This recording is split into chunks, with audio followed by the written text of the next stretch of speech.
Detroit Business Hub Group Director Nancy O'Neill works with her team of experts. Listen to conversations with business professionals to discover the latest business innovations, insights, and trends. Find out what's hot and what's not in today's business market. Hi, Sylvia. Thank you so much for joining us today. We are so pleased to have you as a guest finally. Despite all the technical difficulties we had tonight, we are on live. We made it. Yes. So Sylvia is a Amazon bestselling author and also helped me quite a bit with Fire Your Job, Be Your Own Boss, which as a result helped us spin off the organization Detroit Business Hub Group. So Sylvia, go ahead and introduce yourself. So I am a mompreneur, busy mompreneur expert, podcaster, founder of Motown Writers Network, where we help writers get to their literary goals, and then we connect readers to Michigan authors. And yes, I've written over 50 romance suspense novels and published them through my company, Hub Books Literary Service. And, I'm just a social media strategist for some people and a literary consultant and kind of like a doula for authors, just getting their books out and birthing, their story. So yes, I've been doing this for 20 years and just, being a Detroiter and going through everything, living life. Yeah, you started when you were a baby. Right. Say 20 years. So you also still work full time. And yes. So how do you juggle everything between, because I still work full time too, between working full time and running your businesses as well and your nonprofit, the Motown Writers Group? Right. So I always say planning from the beginning. I knew I had to have a plan. Everything had to be planned out. Literally, my days had to start and I had to know, okay, this takes 10 minutes. This takes 5 minutes. We can do this. And then I can coordinate and multitask while I'm doing this. So I started off with a plan, raising 3 kids. And at that time I was a single mom. So I had to kind of keep everything in perspective and on schedule. And yes, there were, I would say my middle name was Murphy's Law. So what did go wrong? That sounds like tonight. Right. And so, but like you said, you just got to roll with the punches, and then but keep going forward. Don't let that one thing stop you, or that even those 20 things stop you. There's always a way to, plow through it, get, fix what needs to be fixed, put out the fires, and then just keep going. So I always tell people, have a plan when you're trying to do social media, when you're trying to build a business, when you're trying to, do anything. You need to have a plan and you need to be writing this down. That's the most important thing, is to write it down. People say, oh, I got it all up in here. No, you don't have it all. You need to have it down and make it concrete so you can kind of see where you need to go. So have a plan. Yeah, I think it was like a Harvard study or some major league, Ivy League university. They did a study where they said they followed a certain number of graduates, and the graduates who actually wrote their goals down were 90% more apt to actually reach their goals because they wrote them down. Right. So yeah, I'm very much into planning and goal setting, and also the vision boards. I really like, and I actually haven't done one this year. So I would love to sit down. We got to do that. There has to be some kind of like a girl event where we do like a mid-year vision board. It's kind of late. I mean, we're going in the second quarter now, but it's never too late to get started. So. Right. Never too late. Never ever. Well, I'm really familiar with you because actually when I started Detroit Business Hub Group, and I was interested in doing podcasts, I just didn't really know the exact platform to do them on. And there was a young lady who had introduced me named Francine Walker, and she told me about StreamYard. So I was like, oh, StreamYard, what is that? I knew she had interviewed me like a year ago, but I didn't really understand the platform or what she was doing. So I asked her during our second interview in January, I said, I want to go I want to do a podcast 2 times a week. Can you give me some advice? So she told me about StreamYard, and it's been perfect because we wanted it to be affordable. And I had been going through our videographer, Mike Rizzo, who was excellent. He did an excellent job our first year to get us off the ground. But, videographers are very expensive. So even with him offering, a huge like nonprofit discounts, it was still kind of expensive. And so StreamYard, I even keep calling it the wrong thing. It was so affordable. I'm like, okay, we can actually fit this in our budget. This will work for what we're trying to do. So so we launched the podcast actually in March last month. Yeah. But when I started Detroit Business Hub Group, you were definitely the first person that I interviewed. So I'm very familiar with your story. Plus, we've been friends like 20 years. Yeah. We met when we were 10. We met in elementary school. I'm just joking. But your story with, you said you when you were a single mom, you rode the bus, and the only time that you could write was like on Saturdays, I think you said. And you took the bus with your 3 kids. I think you told me you went to the library to use the internet. Right. So I was like, when I hear your story, it's like, we have no excuse. Like, you have a car, you have a job, you don't have to take a bus. Yeah. And that was back when it was like we had floppy disks. So I would carry like about a Ziploc bag of 20 floppy disks. One would have like emails, one would have the book I was working on or the book I was publishing, and it had, Motown writer stuff. It had client stuff. It had resources, links. So each disc had something in it. And like when I would get to the library, you had like 30 minutes. So like I literally had to write down, okay, I need to answer the emails. I need to update the website. I need to hurry up because I would handwrite my book and then hurry up and type it up, get the next part into the document so it wouldn't get lost and, I could be productive. So it was pretty crazy. And then of course, keeping that third eye on the kids, while I'm doing all of this. So when people come and tell me, hey, I got, this problem, I'm like, God, all of that. Get out of here. Right. That's pretty much it. But I always say I went through the storms to get my rainbows. But I think I was, you're put in a position, and sometimes we are put in a position and we're like, why, God, why is this happening to me? And, we get down in the dumps. But actually, like my dad said, you either earn it or learn it. And during that process, I was literally learning how to run a business, no matter what will happen, run this business, be able to, get my books out, help other clients, run a network. And then when things became easier for us, when, and people were coming to me and saying, hey, Sylvia, I got this problem. I was like, you know what? I've gone through the same thing. I know what you mean. This is how I did it. And really, actually, my plan became my books, where I was able to sell what I did in order to be successful. So then I can go, get a client and say, hey, I'm going through this. How do I get out of this situation? I can literally say, here's my plan, and sell it on to them. So writing those plans down actually took me to that level where, hey, now I can sell these plans to help other people. So, hey, it works out. It does. It works out in the end. No matter what you're put in, get into that position and just dig down and say, okay, Lord, let's see what you got for me.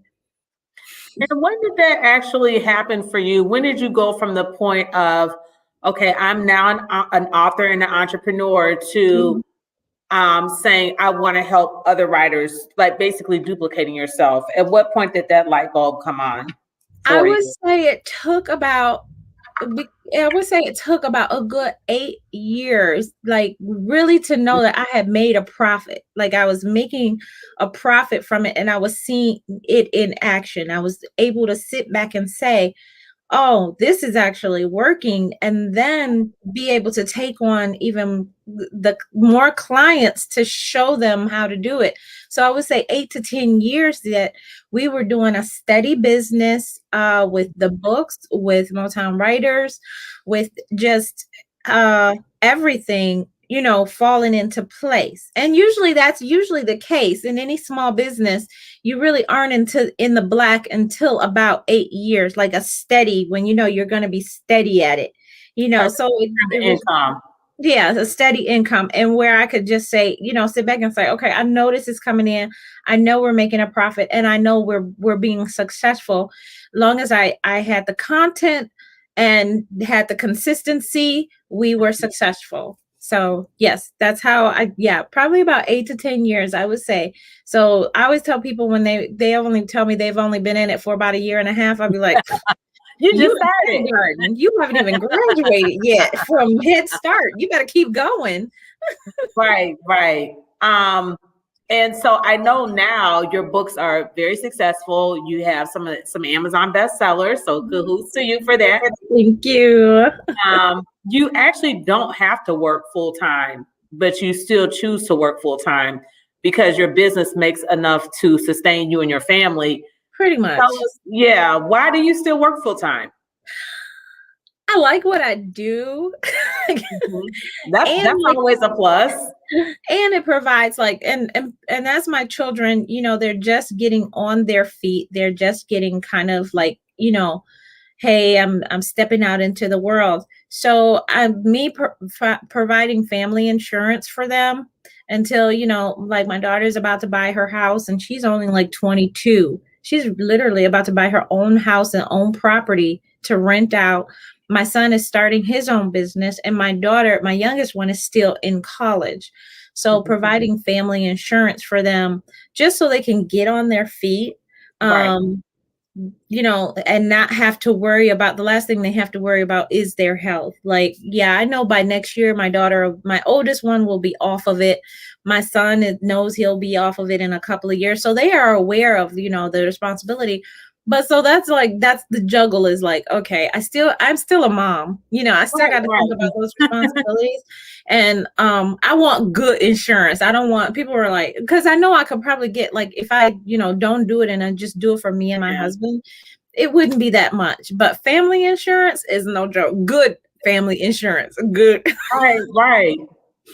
So being able to provide those benefits for them is no problem. And plus I do love my job, and I kind of want to do a longevity where I can get a kind of a pension from them. So it's hey, I can do this about 6 more years. I'm good, and get my pension and walk away. Okay. So how does a day in the life look for you now? You probably have a little bit more time to write than your Saturday mornings. Your kids are adults now. Yeah. Or children, I should say. I don't want to call them little goats, but your children are adults now. So what does your schedule look like now? How often are you writing now? Do you do the 250 words per morning or evening? I still try to push for at least 500 to 1,600 words a day. In any of my books, I'm trying to do that. Then and how long does that take? The 500 usually about a good 2 to 3 hours. If I, even sometimes even shorter than that, especially when I'm in a scene, I can pump that out really fast. So steamy scenes. Steamy scene. Since I write romance and suspense, I could be, it take 500 words to kill somebody. I just boom. I know how to do it. I'm ooh, I got a good one. But so I can pump that out, in a couple of hours. And then usually I try to do my writing for my books late at night, because that's when I know my muse is there. I try to write when the muse is there, and instead of forcing it. So I do that. And then after that, I concentrate on my websites, and that includes the blogging, any events or any promotions that I have coming up. So I usually spend about 2 hours on that, making, promo pictures and stuff like that. That works well with sending out to social media. Then I work on my social media, which means that, I'm usually going and looking for quotes, tips and tricks, making up promo for tips and tricks, doing campaigns that go out on, on our social media manager, and then also concentrating on at least, working on video. So I usually try to batch videos out, at least three a week, so then I can be kind of caught up in all areas of my life. So yeah, and you also really don't sleep at night. We're kind of like a night owl sometimes, because I might text you in the middle of the night, you text me back, oh, wait a minute, what are you doing up at like 3 o'clock in the morning? Yes, I know you like sleep like 3 or 4 hours a night, because I'm like, how do you get all of this done? I've always been like that. I used to think it was a problem with me, and I used to go to actually the doctor and be like, okay, everybody else say they sleep at 8 hours, but I would sleep 8 hours even when I did, like, because then they would give me like sleeping pills. I feel like, how can y'all do that? That just don't. It's just too much. I want it to become habit forming, where you have to rely on the pill to fall asleep. So I was just like, okay, as long as I kind of have to study what sleep is and why I need it. And then I was like, okay, so if I can get at least 3 hours of straight REM, then I'm good. I just have to hurry up and get down to REM. So I was like, okay, let's work this out as a problem. Right. And so I started like saying, okay, because I would literally wake up 4 hours. I'm up. So like, that's another thing, like just knowing when it's a good time to write, it's a good time to sleep, it's a good time to do things. When you make those plans, you really can see more things that's going to make yourself productive. Right. So and people, I don't know. It's just other people think, hey, I'm up 24 hours. They think I really don't sleep. But I guess because I plan stuff out, I batch out, videos, or I plan out blogs, or, I'm planning out books way in advance. I'm able to look like I'm always up. Working 24/7. Yeah. Yeah. But you do work very hard, and you do work a lot of hours, because I'm telling you, like, I was like, Sylvia, how do you get all this done? You're like, oh, I sleep like 4 hours a night. I was like, well, that's pretty good. And that you can still get, feel rested when you wake up after 4 hours. Right. Because I still do have a husband, and I still have a house to take care of. So you don't let the house fall apart. Right. It's not like, I ignore that, but like, it's just all about planning. Even that's in my calendar. Even like, okay, doing a course, that's probably like in taking care of my hair. I have like calendar events for that, making sure I'm taking my vitamins every day, date night with my hubby, or even like cleaning the house. That's all in my calendar. It's everything. And with today's technology, when you can have several calendars on one calendar, it just makes your life even more easier. I used to have to write all this stuff out. Like, okay, this is what I'm doing. This is what Motown Writers Network is doing. This is what I'm doing as a writer. I'd always have to write it out, hand write it out somewhere. Yeah. Now I have it on my phone, where I can have several calendars, be able to know what I'm doing, even like when I have podcasts, or even like, things like this. I can put that even on a special calendar, so I can color code it. And that day I can just look at my calendar and say, okay, I got a pink, blue, red, purple, green. So then I kind of know, okay, these are the areas I'm going to be working on today. Then one day it could be just a blue day, or it could be a purple day. It just depends. And it associates to either the house, my relationship, me, the kids. Right. So like, and that makes my life and job as a mom, as a mompreneur, as as a wife, as a businesswoman, so much easier when you literally just plan things out. And that's just more important than anything. Yeah, planning is important. I have a friend who does the same thing. She has 2 children that are in high school, and she literally has everything on her Google Calendar. Like, she opens it up every single morning. She looks at it and she's like, okay, all right, I know where my kids are in the afternoon. I know where I'm supposed to be. She's like, this thing is a lifesaver. She's like, if I did not have this, I would absolutely batty without this thing. Definitely. It is. It's just like, it's definitely, I love it. And I'll even like print it out at the beginning of the month. And then probably Yeah. towards the middle of the month, I have to print it out again, just in case. I'm so paranoid technology will go down. Oh, I know. Look at today for a prime example. I'm like, I'm locked out the building. We go to an alternative site. The Right. internet doesn't work. I go back to Right. the first site. I was like, OMG. I'm like, Right. technology is a lovely thing when it actually works. When it actually works. So you started out as a single mom. Mhm.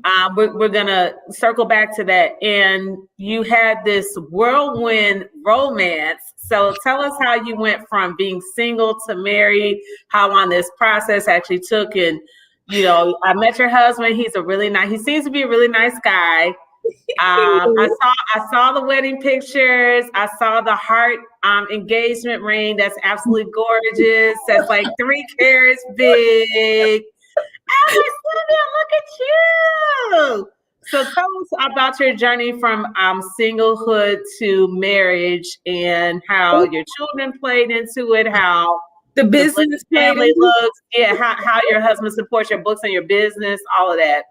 Well, it was kind of weird because like we met on a kind of chat board for actually computers, and then from there it's kind of like, okay, we're just talking about our lives and stuff. At that time my kids were just, and that was right after the fire. Like that's Yeah. we were like still trying to get into a house and everything, and so we just kind of like played it off like, okay, I was like, okay, it's a great person to talk to and so forth. Um, So working you it started out into as friends. yeah, to kind of working it into my life is, when you're a single mom for so long, when someone you say jump in your household, people be like, how high? So Right. it's bringing another adult into your world is always difficult. But then when you are in charge of your house, you have a business, you have schedules, you have plans, and even you have future plans. I think the first thing, and me and my daughter actually was talking about this. The first thing we did establish once we started dating was that our lives did not begin the day we met. We had lives before that. And I think a lot of times when you're a single mom and you are trying to run a business and you are trying to work, and you have so many responsibilities, trying to incorporate a relationship into all of this is difficult. And if that other person is not supportive of like who you are as a mom, a businesswoman, and and as a caretaker sometimes to even your other family members, then it's not gonna work, and Right. you have to make the really tough decisions of is this gonna work? Is this person supportive? And sometimes it could be you, because we now like to be in charge. Like we have our own houses, we have our own Right. cars, we can pay our own bills. Yeah, when you've been independent for so long and then somebody else comes along. And you said like several times he tried to help you and you're like, wait, what are you doing? Like you were Right. defensive about it. Like, I can take care of myself. yes, I'm an independent woman. Like this is 2021. Right. Like Mel Chivalry still exists. Like, how dare you try to take some of my deals? What's So, wrong with you? you have to make that choice of, okay, how can I balance this with who I am and who he is, and then bring it in together to make a us, and that was kind of cool because he was working with me, he was very supportive of the things that I was doing. And so that made it really easy. Like it was just like having a friend. He wanted to see my success. It wasn't about, oh, who can bring in the bigger paycheck or something like that, or who's really running things. It turned into an us. It wasn't a me or him, it was a us, and that was what was important in this whole big picture. As I still had to do these obligations. I still had obligations to Motown writers. I still had obligations to my kids. I still had obligations to my household. So once we became us working and maneuvering together was really powerful for me. It made me learn that I'm just not in this journey by myself. And I was grateful for that.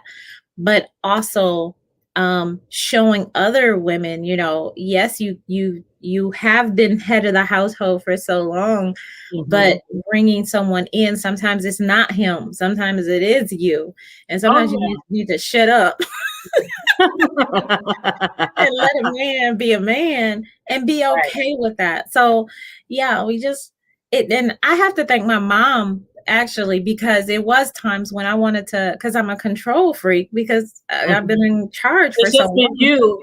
All this time. Right. Yeah. So, when he would make a decision, I would, do that little tweak thing that women do, like, I think you want to do it this way. And I would constantly do that. And then I would tell my mom, he doing this. And then one day my mom was like, you need to shut up, because you are going to talk yourself out of your blessing. Right. And first I was insulted that my mama told me I'm a grown woman. Talk to me like that. But moms are always moms, right? Right. But I think it had to be my mom to say that to me, for me to actually get the message to say, this, like you said, this man is here to help. He is here to be a helpmate, be a partner. And sometimes we do have to sit back and say, because we're not used to having a partner. We're not used to having help, period. Yeah, like we're used to being the caregivers for everything and keeping everything from falling apart. And it's like, if you get sick or you're out the picture, it's like you feel like the whole family is gonna fall apart. It's gonna fall apart. So because we're used to looking at the man like, okay, he's a boyfriend, or he's, he's just a like man, a child. Right. He's not really that partner. We don't even think about that anymore. Like, we really don't gravitate to the calling that other person in our life our partner. Right.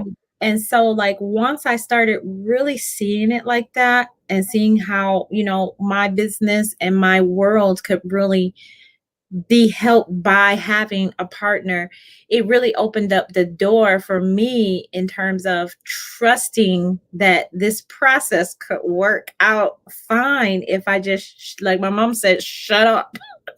So yes, that really did. Even I say it took like about 4 years for me to kind of, this is okay. This is okay. This is running great. And then, that's when we walked down the aisle. So yeah, and thankfully you were able to work all those kinks out before you said before both of you said I do. And thankfully he was patient enough. Yeah. Yeah, because I think you were the one that was actually holding up the actual wedding from taking place. Right. Because I was ready to get married year one, and you kept postponing it. That control is hard. That control, especially as a businesswoman, and when you've been in there as head of the household for so long, sharing, not giving up, but actually sharing that control was pretty difficult. And I'm so blessed that he was patient and loving enough, as a friend, to just say, hey, I'm here for you. I'm going to let you work it out. He knew I had to work it out. It wasn't him. It was, it was basically me.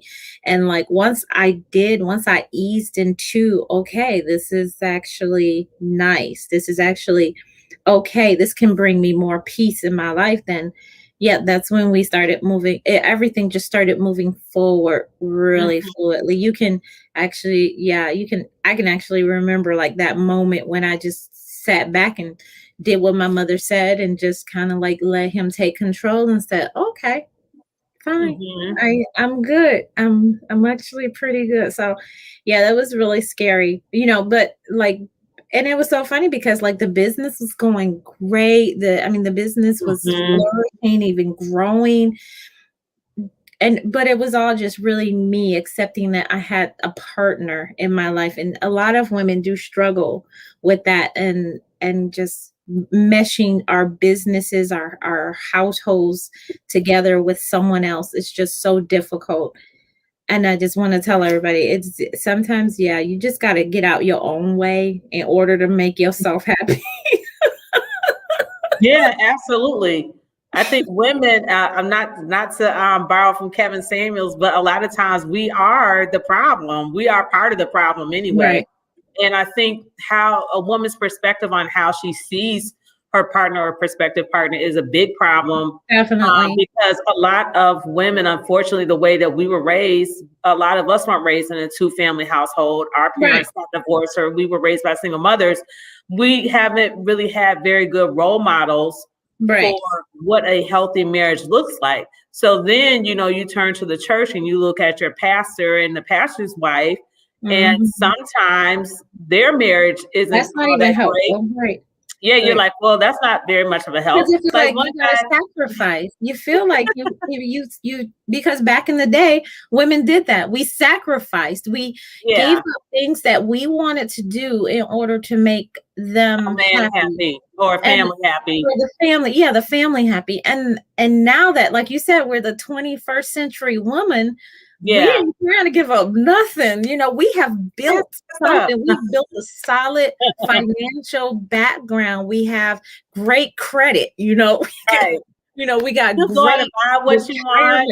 You can get on a plane whenever you want. I mean, there's a lot of independence that we have at our disposal right now. But going back to the pastors, I was listening to this radio talk show, and there was a pastor and his wife that they were doing, a talk show together. And so somebody called in and they're like, well, they're trying to give him advice. And he's like, I need help. My marriage is in trouble. I don't have anywhere to turn. And they're like, well, talk to your pastor. And he's like, well, my pastor and pastor's wife don't get along. So he's going, that's not going to help me at all. Right. So he's like, I don't need any more bad examples. I have plenty of those already.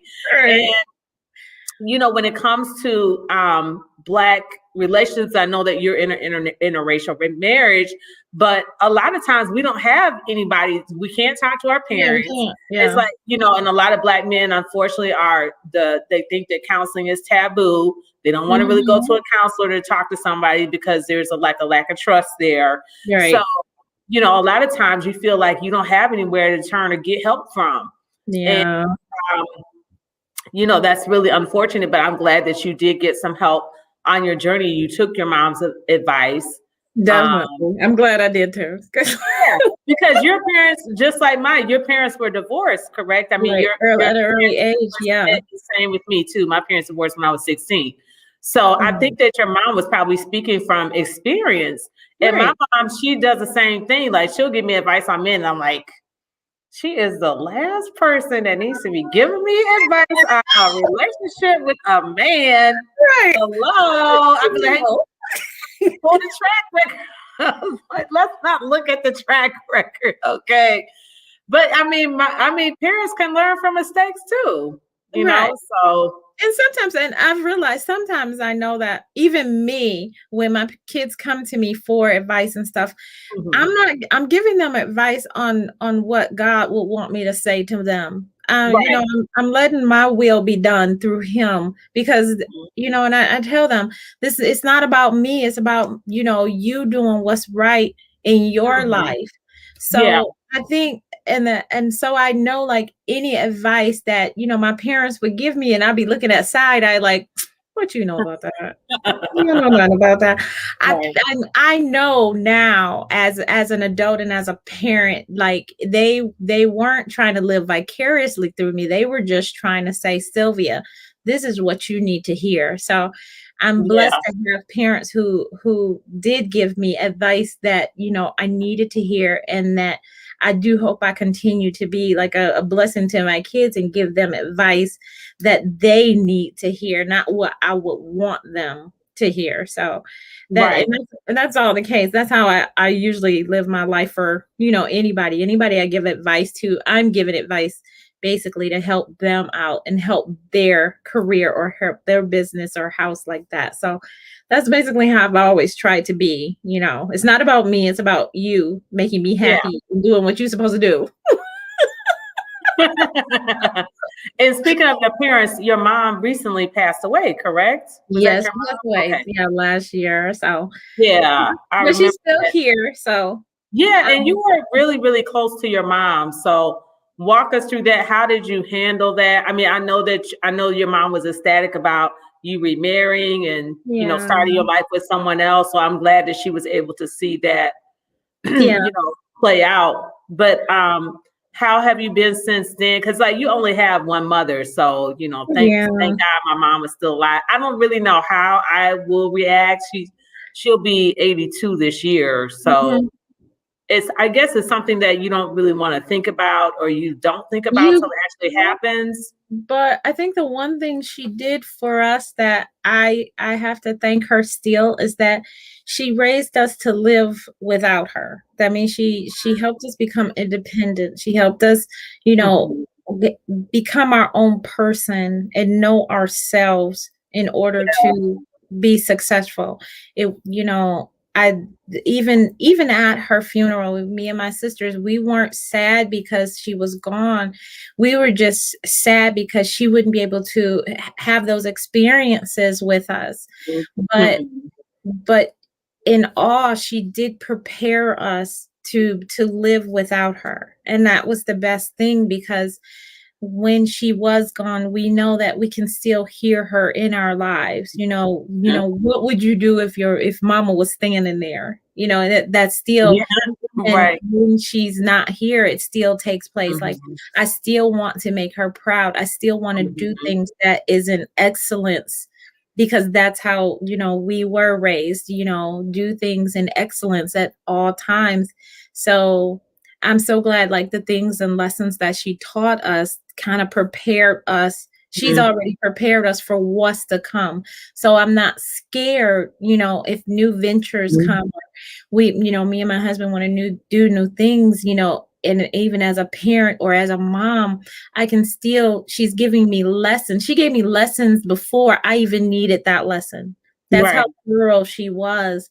And even now, like I said, when I'm giving my kids advice, she already prepared me how to do it. Give them advice of what they need to hear, not what you would want them to hear. So those are things like I learned from her.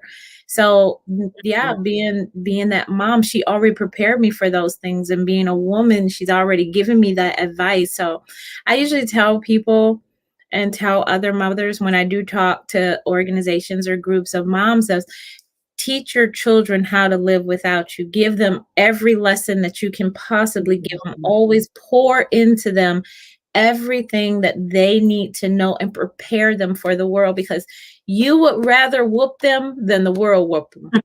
Right. Oh, I got plenty of that growing up, believe me. Yeah. You would rather teach them that lesson than the world teach them that lesson. She would teach us stuff that we'd be like, what is this going to do? And then 10 years later, like, oh my God, thank you, mama. My mom, a lot of lessons were kind of late. Like she tried to tell back when we were growing up, they had sex education in like 5th and 6th grade. So by the time she had a discussion with us, we had already gone through the thing with school. Right. You didn't need the parental slip or anything. So she starts this conversation. She didn't know what to say. She just got out, like, my mom's a retired teacher. Right. So she got out this easel and she got out a marker and she starts drawing. I think she drew either a bird or a bee or something. And then she was trying to use some stick animals, and me and my brother, she put that on that board, and we just fell out in the floor. Oh my God! Like, what is so funny? I don't know why you're laughing at me. She would get really upset if you started laughing at her. I'm like, Mom, sorry, but you kind of laid us up. We already heard everything in sex education, but it was the funniest thing you had ever seen. I'm telling you, when she put those bees on the board. We were like, what in the world is she doing? Yeah, I think both of my parents were like that. They taught a lot of us a lot of things early, because a lot of people do ask me, well, Sylvia, how do you know about that? For some reason, my parents just drill stuff into our heads early in advance before we even knew we would need it. And, at the time, I wasn't appreciative, but then when I needed it, like 15, 30 years later, it's like, well, thank you, Dad. Like, my dad taught us how to garden, and I'm like, I'm never going to learn this. I'm never going to need this. Now during a pandemic, I'm like, have a full garden in front of my house. Oh, wow. That's great. Everything, and I'm like learning how to do it. And it's like stuff he had taught us, how to curate the seeds, how to foster the kids, how to foster the plants up and just do things. So like, I always like teach them in advance, and even like entrepreneurship, me teaching the kids, like them seeing me go through being an entrepreneur, being a mompreneur, going to speaking engagements with me, being a part of my business at all costs, helping me set up the tables, helping me take the money, helping me do inventory on the weekends we didn't work, or even going out, passing out flyers and things like that. Yeah. They understood like the hard work it took to be the entrepreneur I was. And then them now making a choice of, okay, I can work. They can see the process now. Like you said, we don't have a lot of examples, but now they have the example of seeing me work and be an entrepreneur. They understand, okay, this is what it takes. My daughter works full time. And she has a graphic design business, and she knows how to juggle because she knows, she saw how I did it. So she knows how to, hey, there's going to be late nights when you got to work on a client, file, or there's going to be times when you have to, maneuver around. Okay, how can I please my personal clients while still trying to do my job? She saw me do that. And now she's learned from it. And all three of my kids, personally have their own little business going on while they're doing other work to pay the bills. So they understand how that works. And showing your children, instead of, because I know, like you said, like we, back in the day, we would just make sacrifices. But now some women are saying, well, I'm going to wait till the kids get out the house. I'm going to wait, until this, or I'm going to wait till I get this. I say start now. Do not wait for them to even get off the pit. Just start now. Start little things now. Start, trying to, how can I hold the baby and still, do research on my business? How can I, you can do that. You can watch videos on YouTube while you breastfeed. You can still, you can start your business while you're single. Right. It's so much easier. Right. Work on I know this time, and in this decade, is so much easier to find the information, to get the information, to learn the information. Take advantage of those things and take advantage of, like, now that the kids are little, you're able to maneuver them, foster them into your business to help you out. So then they understand what it takes what drives the dollar in this household, and what makes the dollar, what makes the dollar leave, and what makes the dollar come. That's what they need to understand. So once they get older, that's not even a lesson we have to apply. You know how much those shoes are. You know how many hours I have to work in order to afford those shoes. And you know what you have to do to make me want to give you my money for those shoes. They understand the work it takes to get stuff, instead of them being, spoiled. Spoiled, or just not even exposed to that. Because they're so used to having everything handed over to them. Right. It's you're how this millennial generation is. They have this sense of entitlement, and it's ridiculous. I'm like, this is not real. This isn't reality, you guys. You got to give them participation trophies. I'm like, no, you either first, second, third, or you lost. You win or you lose. Right. It's like they give you this. I'm a teacher full time, so they give you this. What is it called? Perfect attendance. I was like, there was no such thing. You just went to school. I mean, you're a child. Where else are you going to be? Unless you're like practically on a deathbed. If you're about to die, okay, you can take the day out from school. But if not, you're going to be at school. You're going to be at school. Perfect attendance award. It's like, give me a break. Right. Yeah. So like, yeah, you really learn. And that's how, like, I've always raised my kids. I parent my kids. I parent my household. I run my household like a business. I keep my business to myself, but then I also parent myself. I take advantage of making sure I'm sticking to the rules and relationships with my children, with my household, and with myself, to make sure things are running smoothly in all cases. And now that I have a husband, it's even then I have responsibilities. And I'm glad that my kids get to see this, a man and a woman actually can, work together and run a household together. And live in the same house together. Right. and be in a household for a whole year. Rare and rare. During a Both you at pandemic. home at the same time, and you're like, there's no fussing, there's no arguing. You guys are actually getting along. Definitely. So I'm glad that I'm glad that you can see this. That that they can see an example of it actually working. So I'm really happy about that. That makes me proud to be, a parent of them and actually learning as I'm growing, because my business is still growing. It's still moving forward. And, the support that I get from him, from the kids, and just all over is really nice. It's really good for me. I'm blessed that, I chose, I didn't make mistakes. I always tell people I never made mistakes, whether it was being a single mom, this is my second marriage and my first marriage. It wasn't a mistake. It was all choices. It's what you do with those choices that determines for a better future.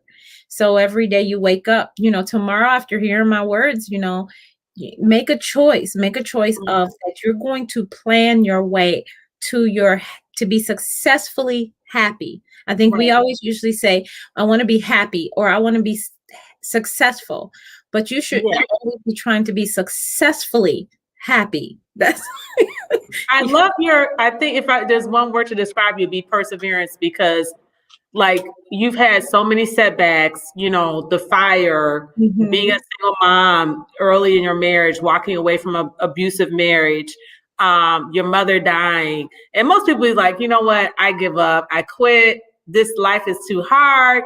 But you always bounce back, and you always came back that much stronger. And I just want to commend you on that, because so many people, especially during this pandemic, with, the suicide rate and depression just skyrocketing, it's like you just have to keep moving forward. And I think once someone becomes accountable, like you are responsible for your success. And if you have a setback, whatever it is, a failed marriage, getting fired from a job, you have to get back on your feet and you have to keep moving. And you gave a really good example when you had the fire and something similar had happened to someone else that you knew pretty well. And she just packed up, went back to live at home. He became a hermit. And I believe you said she had children. And it's like, you can't just walk out, check out on life. It's like, you have to keep living. So it's like, this was a major setback. I wasn't expecting to come home and have my house totally burned down to the ground. But it's like, what do I do now? And that was a time where, you got probably one of the biggest blessings in your life is that your future husband walked into your life during a crisis. So what if you would have you'd be like, I quit, I give up. This is too hard. And actually what happened was we were working towards getting a house. We were going through the Habitat program when I had met him. And I'm so glad that we continued through that program, because we ended up getting, a 4-bedroom home from Habitat, being able to live really nicely. But what was so great about it was that as we were progressing through our relationship, we realized he's paying too much money for where he was staying, and it was cheaper for him to move. We saved so much money. So if I hadn't been going through that process of buying my own house and going through the process of getting out of homelessness and working on, how to get a house, how to keep a house, how to do all this, we wouldn't have that been able to have a really great wedding. Things were gorgeous. Because we weren't spending that much money on where we were living. We were basically paying rent for a brand new house, and then we could funnel more money and save more money that he would have been paying where he was living it into our wedding. So that was we were still going, to keep moving. Like I said, keep moving forward. Like my dad always said, figure out the problem now, cry later about it. You can always have time to cry about it and wallow about it, but figure out your problems now, cry later. And I know that's horrible advice to give to a girl, but it actually does work. Yeah, your dad seems like an incredible person. just now, it sounds like you had like an excellent co-parenting relationship between Right. your mom and dad. You had a really non-traditional upbringing. You were raised by your father. Your father, Right. you said, had full custody, and it was all girls. You Yeah, just have it was sisters all and girls and one boy. So it was like it was 4 girls, 1 boy. so So how, like, I don't know, this might be too personal, but it's just very non-traditional that happened back then, that a father, and kudos to all the single fathers out there too, because a lot of times we make it look like it's just the mom raising kids by herself. But there are a lot of single fathers now that's becoming more and more popular. How did your dad get full custody? How did the co-parenting work between you and your mom? it just worked out in that way where he did get full custody. We were already at the house. So I guess the judge felt like, don't, since there's so many of us, don't move us. We were all in I various see. ages and stuff. So, let status quo stay. And then, my parents just kind of co-parented from that way. And yeah, it was weird back then because that was it was it's in like the unheard 80s of. to have a single father. People will always be asking, where's my mom? And I'd be like, no, my mom's not here. People will ask me, like, how do you go bra shopping? I go with my dad. Like, okay, there's no problem with me, going into a store with him, picking out dresses, or him doing my hair, and I was like only 10 and he still had to do my hair. So it was just like, to me, it was my normal, but to other people, they found it like just fascinating. It really is. It's not something you hear that often. Like I said, it's becoming a lot more popular now. But back then, 30, 40 years ago, it'd be like people kind of look at you funny, like, what do you mean? But actually, it's really cool because now, like when I do talk to, when I go into, because I do a lot of Head Start coaching with single parents and stuff. So when I do see the single fathers and stuff, I'm able to give them advice. So that's kind of cool because from the experience I had, and being with my dad and seeing how he, went through like the things he had to go through as a single parent, I can now coach other men and say, because they'll be like, I can't do this. I have a girl. And it was one guy, he was like, I swear if she tried to explain to me what wings are, I'm going to have a headache. My head is going to fall out. And I was like, boy, wings will make God what you understand to a woman. You understand what the wings lifesavers. They are a blessing. So you need to understand the wings. Those are very important. And he was like, I can't understand. So when I explained him what the wings, how they work, he was like, oh, okay. And the length, you got to get the specific one. You can't just go in there and say, oh, they got wings. If she said 4 wings, you get 4 wings. Don't get 3. Do not get 5. You have to get. I didn't even know about it. He's like, this is complicated. I was like, just, follow her instructions and do it. And it was so funny. But like, having the experience of, even my dad going through that with me, and it was just a really cool thing, and now, I'm able to even, have men come up to me and say, hey, they said, a little bit about this and my daughter's going through this. So what do I do? Because there are, like you said, there's a lot more men who have full custody and don't even have another woman presence around. They don't have anybody to talk to. And I'm finding more and more with this, our technology, as we're getting more and more technologically advanced, that less of these conversations and lessons are taking place. So you'll have like children, girls in 4th and 5th grade, they're coming up to their teachers and they're saying, I need to buy a bra, or my period just started. The parents said, like, why are you telling me this? So it's really, as pathetic as like my mom's little presentation was on the birds and the bees, it's those, even though those conversations are awkward, and I'm not a parent yet, so they're so needed. Yeah, they're needed. And it's like, it's something that you can go back to years later and you can be laughing about it like we're doing right now. But it's like, what's the sad part is that a lot of these conversations are just not taking place at all. And they need to be taking place earlier and earlier.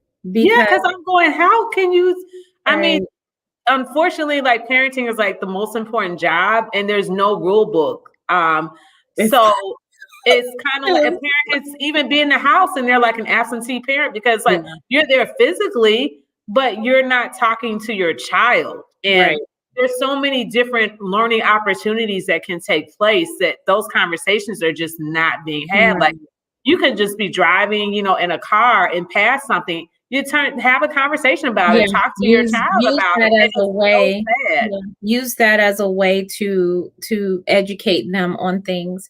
I had to tell my kids, really early in life because we lived in Detroit. We caught the bus in Detroit. So they had to understand there's no monsters under the bed. There's monsters standing in front of you. And they had to understand, like, you need to always be aware. You had to have that kind of urban jungle feel when you're going through and doing this stuff. So I was having these conversations when they were 6 and 7, because now, you don't know, as a single mom, I'm not with you 24/7 like back in the day. So I can't protect you from, okay, who touched you inappropriately or who spoke to you, in the wrong way. They had to be vocal with me and I had to warn them about things. Don't let nobody tell you to keep a secret from me. If you feel uncomfortable in a situation and you have to have these, and that's what I do tell my parents and educate my parents on. Have these conversations early in life because even sometimes we as adults need to have these conversations with ourselves because we be on these dating apps and be like, okay, I'm not gonna tell nobody about it. Oh, you need to be telling people where you going now. You need to be taking pictures of places and driver's license and be like, okay, I'm gonna be at this place at this date and this time, and I better be home by this time. And if I'm not, then if I send you a text by then, I need to, you need to be saying that because we need to be, even though we want to be in control of our lives, we want to, I'm not saying I have skeletons in the closet. Like my mama said, you want to do something, long as it don't go back to her, it's good. Right. But what you're saying is just being accountable to other people and like independence is fine, but you also need to still be interconnected. Don't be, so independent that you can be missing for 1 or 2 days and nobody knows where you are, where the last place they saw, who saw you last or any of that. Like you said, you still have to check in. And even if you're single, you still have family somewhere. Definitely. And somebody that cares about you. So you still got to check in. Thank you. Yes, definitely. Well, let's wrap up. Just want to thank you so much. Sometimes you just don't know the direction that the interviews are going to go with, but back to business, since that's what we're about, Detroit Business Hub Group. And I just want to say, like, family, it's all about business. Like you talked about the flyers. My brother, he used to help me with flyer campaigns and going out and, campaigning neighborhoods and things like that. And those are all bonding experiences that you can have with family members instead of it just being like everything being compartmentalized, like, here's my job. Now I go home. I mean, a lot of these things, especially from us working from home the last year and a quarter, they're interconnected. So your family should know what's going on with your job, especially if you're just doing it in the other room. You can kind of check in and be like, this is how my day went. This is what I did. So even as adults, we still have that accountability to one another. And that helps the relationship too and the bonding as well. Because you can be an adult and not be talking to other adults, in your own household. Everybody's kind of living in their own world. They have to use it on their own TV, own computer, and you can like go 1 or 2 days without even speaking to somebody in your own house. I mean, it's terrible, but it happens. This is the reality we live in today. As well, talking about it, especially to like your family and as close friends and everything, it helps your business. Because if I say I've planned this out and this is what I'm going to be doing for my 3rd quarter, my 4th quarter, then they may run upon an opportunity to say, hey, I remember you said you wanted to do this for your 3rd quarter. I got a friend who can help you out. So talking about your business, talking about, getting them to help you out or even helping them out, Yeah. just because you never know where that path is going to lead you and to your business. Sometimes you can ride your family coattail for a long time. And just because they're talking about their business and the plans that they have made. You don't know where you can be a blessing to somebody, and then your communication about what you're doing, you don't know how they can be a blessing towards you. So I always tell people, like, let people know what you're doing. Let people incorporate into your business. And like you said, stop being, you can be all the woman you want. You can, you every woman, you Shaka Khan, go ahead, girl. Woman, I told you, but sometimes closed mouths don't get fed. Right. And you need to be out there talking about it and being social about it and letting people know, hey, this is what I'm doing. But you got to first start with a plan. Then you got to start letting people know about those plans. Yeah. And I think sometimes when you do let people in and let them know what you're doing, it, instead of you kind of like closing the door on them, like, not physically, but like, mentally, you'd be like, hey, I'm in writing mode right now. I'm sorry, I can't talk to you. As soon as I'm done, I need 3-4 hours. Then you can come out for a breather. So once you explain what you're doing or what you're trying to do, they're like, oh, okay, I'll back off. They understand that. They don't know what your schedule is or what, especially when you got more than one adult in the household or, what's going on. And I think a lot of times where they say like the two major reasons that couples break up is over relationship, over money. And I think the second one is sex. I don't know. But I think it's I know it's financial, and then it's between sex and communication. And I was going to say, to me, number one is communication, because I feel like when the communication begins to break down, that's like the beginning of the end when you stop talking. But as long as one of you start talking and not like, no nonsense communication, like pass me the salt or pass me the pepper, but like meaningful communication, intimacy. You have an intimacy. Keep the communication going, and you can usually, even if things have been damaged or just there's destructions taking place or there has been like I said, damage to me is the best word. You can start to rebuild that relationship up as long as that communication stays open. But when that's closed, it's, to me, like I said, it's like the beginning of the end. Right. So last thing, because we've been on for an hour now, how can a business owner use a book as a business card? Like, how can they use a book to establish themselves as an expert? Definitely, the book definitely sets their foundation up as an expert. It's their calling card. It tells your potential customers and buyers like what to expect from me, the knowledge that I know, and what I can do to help you out. And so sometimes just giving them a book with your expertise, your secrets to your success will definitely propel customers to say, hey, I know that they can do it. They've shown me in this book. You don't even need to impress me anymore. Let me use your services. Let me buy your products, because you have quality, you have continued content, and you definitely know what you're doing. So it gives a trust value to your customers, and more people who have bought your book come to you and stay with you because they know that you're dependable and you can do that because you've shown it in your book, and your expertise is solid in there. So definitely a book is definitely something a business person or owner should do, because it's going to escalate and really reach out to the customers that you need. People usually go in books to find the education that they need or to find where they need to go. If they're reading your book and saying, hey, this is the kind of thing I want to do, this is the kind of thing I need to have in my life, then you're going to get a further reach in that network than you would have tried to do with an ad or tried to do with a commercial. Or tried to do with, just going out and screaming it at the top of your lungs. A book is definitely going to be that cheerleader to get the crowd looking your way. Yeah, not only that, the book is not as aggressive in you trying to sell someone something as an ad. Mhm. Like they know with an ad, you're trying to sell me something. With a book, you're giving advice. So it's Right. like, here's what you should do. You can take it or leave it. I'm just Mhm. presenting the information to you versus an ad, which is more of a hard sell. A book is Right. more like a soft sell. So, books and blogs, because a lot of us, we go online when we go Right. shopping. Our initial search starts online. So the blogs can be just as powerful. I Just as will powerful. say with the blogs, people can use that content from the blogs to write a book. So I Right. think sometimes you have business owners or even professionals, they've been in their field for X amount of years. They're like, look, I would love to write a book. I just don't have the time to create the content. So what would you Mhm. say to them?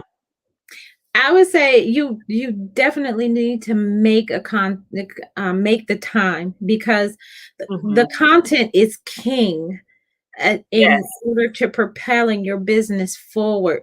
Showing, Right. even if you just opened up your phone and talked into a Yeah. Transcribe. post, Yeah. and Hmm. then just say, hey, this is what my customer said to me today because I figured out this problem. And that could be a blog post. You figured out this problem, you helped your customer, and now they are successful. And then the next day, hey, at my job today, at my work, in my business life, Right. I figured out how to strategize this problem inside of this other problem that my company was having. Then the next day, hey, I got up early today. I got a chance to work out, take my vitamins, and then I was really focused on this, blah, blah, blah. So, what you're doing is you're showing people how you are being a successful business person, how you are helping out your customers, and how you Right. are continually growing as a business. Someone eventually is going to say, I like this person. I like what they're doing. And then they're going to say, hey, I need to be working with this person because they got their crap together. And Yeah. if you got time to drive in your car, Exactly. you are usually doing something at least 10 minutes in your car, driving somewhere. It's usually going to take 10 minutes in your car. You can literally push the microphone while you're driving and text scribe your blog post, get home, post it out. You take a picture of yourself driving in the car, going into work, I looking did just a pretty. video. Right. You've And done, then, done video, or make it plenty of into a videos. video or audio, or even record the video, record the Yeah. voice and send that out. So you have no excuse to build that content. And then content is king, but consistency is queen. And she actually wears the pants. So if you're building content, you're sending it out consistently, you are going to become a success because of that. Right. So yeah, definitely. Yeah, and I was just going to say, why not use the content from your blog posts, Turn it into a book. YouTube videos, and you can turn into a book. And I mean, that's what the celebrities do. You just get a ghostwriter. It's the point is to just get it done because you'll have the finished product versus the blog. You don't have to sit up there and grind it out every day. When you have the book, you'd be like, oh, I can take a break now because my book is done. Until you write the next one. Like in your case, writing 50 books, you probably don't take that many breaks and sleep 4 hours a night. But somebody else who writing is not their full-time profession, and I know Right. you're still doing it part-time as well. They're not writing they're not writing 2 to 3 hours a night. Right. They can take breaks between books. So it opens up so many different doors. Like I said, the Yeah. book opened up DBHG, which started as an LLC, and then I turned it into a 501c6 membership organization. I'm taking an arm out to apply for 501c3. So it just opens up so many doors for you that you Mhm. probably would not have had open without taking that leap and getting the book done. And Mhm. a lot of us have started books. Like I had already started Fire Your Job, Be Your Own Boss. I had the manuscript. It was already written for 2 years and I just sat on it. And then when I met with you and I said, look, I want to get this book done because as a teacher, I do a lot of Right. writing over the breaks. So we looked at it before Thanksgiving and I said, Sylvia, I said, once I looked at the draft, the book is almost done. I said, I don't know why I just didn't go ahead and finish it. Right. And just like you were saying about the accountability, sometimes you need that accountability because Mhm. had I not said, this is what I want to do, and I shared my goals with you, then Mhm. you held me accountable, said, well, let's get this done before the end of the year. And Right. then when I had someone hold me accountable, I said, okay, now I have to get this done. I'm like, one, because I told Sylvia I want to finish this book. And then I said, two, I paid you money. So I'm like, at this point, I have two reasons now to get this book done. I'm like, I paid Sylvia some money, or I paid you for your services. And I said, and I told her I want to get this book done by the end of the year. So I think the book was written, and I think it was published. I think it was done December 20. Yeah, we went through real quick. Like that process was like 3 weeks. So literally I was done with the book in December. You gave me some advice on the cover. So I hired a photographer to take the cover shoot. Then you gave me some advice on the back cover, and literally the ebook was done the first week in January. I think. We got it up. I think you were like you were fretting because you're like, oh my God, we didn't get it up exactly at the beginning of the year. That you were really upset about that. And I was like, well, it did give you a leeway though. You had time to you actually used that time to market it out and everything. And I think that really did help the launch of the ebook to go into the paperback book. So I think that even though you were worried about it, I'm like, it didn't come out on January 1st. It's supposed to be like 1/1/20, I think. But it's all good because now hindsight, like that 1 or 2 weeks was not a big deal. And then it propelled me to get ready for the paperback launch like in the summer. So you even gave me advice on, print on demand, who goes to for a printer. So thank you so much for all of your help and advice. Thank you. And then I just want to wrap up with saying, like, once I did the book, we got GBHG launched. Then I was like, you know what? People have been telling me, Nancy, you need to do Instagram. I had been like so into Facebook. I just started with the YouTube videos. I'm like, I'm really not into Instagram. So I just did a little research of my own and like, oh, okay. So, and honestly, like, it's kind of embarrassing, but I was actually like following Kim Kardashian on Instagram for a little while. So just to throw that out there, because I tell people I'm like a Kim Kardashian, but I do wear clothes every day. So that's the difference between me and her. So it's kind of embarrassing to say I was following her on Instagram. Like she is a consummate businesswoman. I mean, if you have to sell yourself with no clothes on, sell yourself. But she is definitely a businesswoman. Okay. So I was following Kim Kardashian, and I mean, hey, I don't talk about people who make more money than I do. Okay. So she's getting like 6 or 7 figures a year. So I'm definitely not going to dog her out, but I'm like, oh, these are like 1 minute videos. Like these videos aren't that long. So she would like open her refrigerator, show what's in her refrigerator. And then she talked about her little workout that she did. But it was like this. I was like, I could do this. I'm like, Kim Kardashian could do this. I could do this. I'm not taking my clothes off, and showing it to millions of people online, but you gotta clean your refrigerator out. Yeah, I could clean the refrigerator out. So then I was like, okay, so I got the book done now, started the organization. So I was like, I'm gonna go on Instagram, and I said I'm gonna go on there for 30 days. So I went on Instagram for 30 days, and it was how to start your business in 30 days. So basically, I just stole content from the book and I put it on Instagram. And I just said, I wanted to prove to myself that I could actually do it. So you got to check out some of the Instagram posts, because when I saw like a couple of them. I was like so proud of you. They were so cute, and I was so proud of myself because I'm really not a huge Instagram person. And I kind of feel bad because I dropped the ball after that, and I really haven't been back on since then. So now you got a plan to do that again. You got Q3 and Q4. You should do like 30 more days of starting your business. Well, what I want to do is now that I did the 30-day post on Instagram, I was actually kind of sad when it was over. But now that I did the 30 days, I'm like, I want to write another book, like how to start your business in 30 days. And just like go back, take the Instagram post and, put it in book format. So I was like, so it gave me like an idea to write another book. Look at you. Just keep it going. Keep it going with the content. It's going to be, and staying consistent is really going to work out. It works out for everybody. Yeah.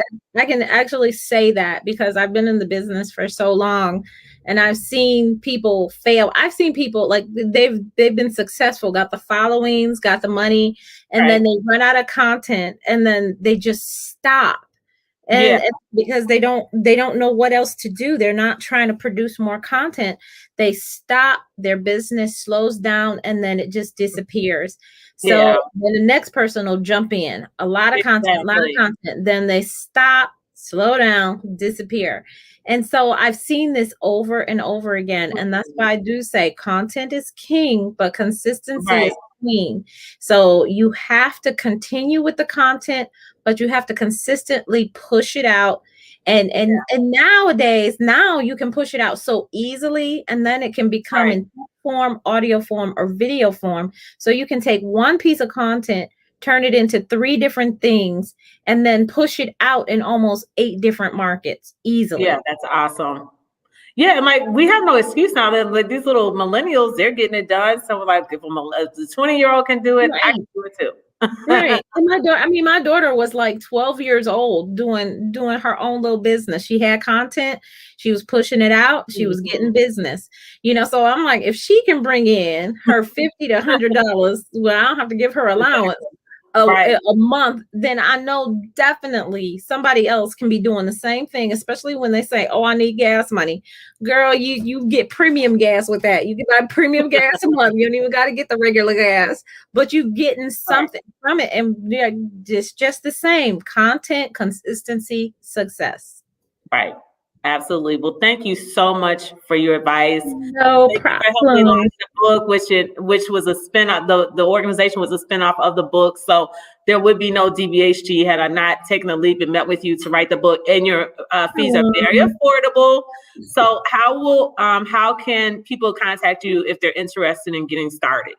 So they can always go to my website at sylviahubbard.com, and then they can just go to the services and need clarity, or they can contact me and hit the contact button, and then they can schedule a clarity session and go from there. And then from that, we just build a plan to make it work for them. I have exclusive plans just for them. So it's nothing like, oh, it's not cookie cutter or anything. Usually by the time people are coming to me, they need serious help just for them.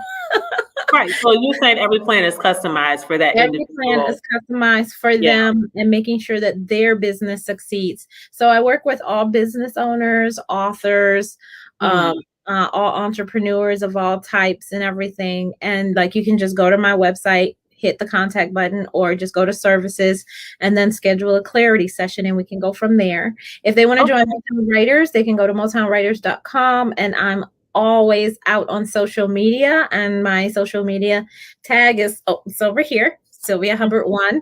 You can always go there. You can always look that up on any social media, or on Facebook. I'm just Sylvia Hubbard. Okay, sounds great. Thank you so much, Sylvia. As always, I had so much fun interviewing you.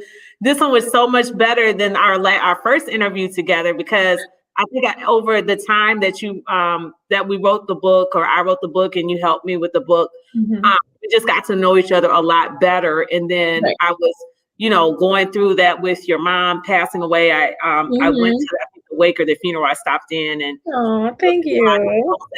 So so we've got more experiences to talk about now, and hopefully it wasn't too personal, and I didn't really touch on the professional side that much, but I'm just really happy to hear that you and your husband are happy, and that you two are. I'm happy to hear it too, girl. Yes, girl. So hey, when mama's happy, everybody's happy, right? Right. Hopefully you're supporting your husband as much as he's supporting you. And of course. Yeah, I think just being able to talk to someone, that goes a long way too with the support. You two might not do the exact same thing, but just the fact that you have somebody that you can bounce ideas off and talk to. Right. And the fact that we're just really good we're still best friends. Like, we can still talk to each other about like what we're doing, what we're going through in our businesses, or and even in our jobs or our lives, that we can just talk to each other as friends. And that's so fun, because you're like, oh, I get to sleep with him later on. That's so cool. So yeah, I'm not going there. Hopefully everything's going there well too. Sometimes TMI. I know. But it's really cool to just have a partner. Like I said, it's good to have a partner. It's good to have someone who in communication. And even if you don't have a husband, just try to get that. If you don't have that, then get a mentor, to help you out, or just to bounce ideas off of, or, something. Sometimes you do have to do that in order to move forward. You need to have somebody there you can pull the ear of and say, hey, this is what I want to do. I wrote these plans down. What do I do next? So definitely have someone that you can always bounce ideas off, always have a mentor, and always try to be teaching other people what they need to do. And trust me, you will start to move forward. Right. Well, thank you so much, Sylvia. I'm not sure when we'll be in it. Our paths will cross again. I know. Yeah, we got to connect at some point. I know I've been to your Motown Writers Group organization or network, so I'm going to try to get over there again at least one time this year. And thank you. I know that you're a great person to interview. If you have new events coming up or things that you want to share with the DBHG community that you think will benefit our audience, definitely let me know that as well. Okay, good. I will. Thank you so much for having me. Okay. All right. Have a great evening. Happy holidays to you. Okay. Stay safe. Bye-bye. You too.